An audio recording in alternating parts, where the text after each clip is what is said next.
Annie had just returned from a business trip to find her husband trapped in a cardboard maze. At first, she didn't believe it because it was, after all, just made of cardboard boxes. But her husband claimed that he had been trapped inside for 3 days and couldn't find the exit.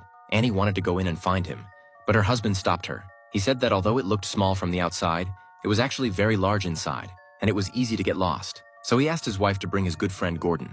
When Gordon saw the maze in front of him, he was also at a loss. He wanted to go in and explore, but Annie's husband claimed that there were many traps inside, so it would be very dangerous to enter. Since Gordon worked in media, he quickly brought a large group of adventure enthusiasts. After everyone prepared their cameras, they were ready to start their adventure. When they entered the cardboard box, they found that it was indeed very spacious, a completely different world compared to the outside. Gordon accidentally cut his palm while touching the wall, and the dripping blood was instantly absorbed by the cardboard. He didn't realize that this was a dangerous sign. They passed through one secret room after another and finally arrived at the piano room. It looked very artistic, and they could hear music when they touched the keys. They passed through one of the keys and came to another room, where they saw a huge face spewing out messy waste paper. As soon as they entered, the door of the secret room suddenly closed, and then a giant origami crane began to attack the humans.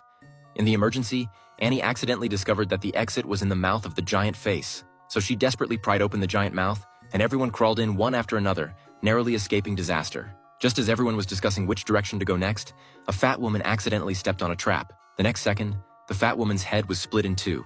Strangely, what flowed out was not blood, but red ribbons. Everyone was so frightened that they immediately fled.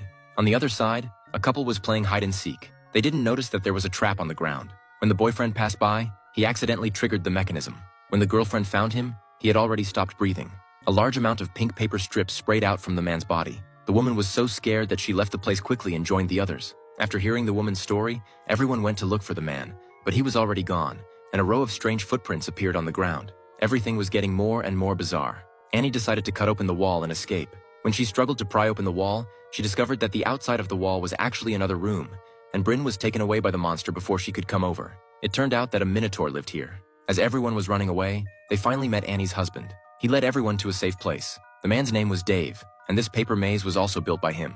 After he came in, many things got out of control, and he still hadn't found the exit. Fortunately, Dave had designed a secret passage here.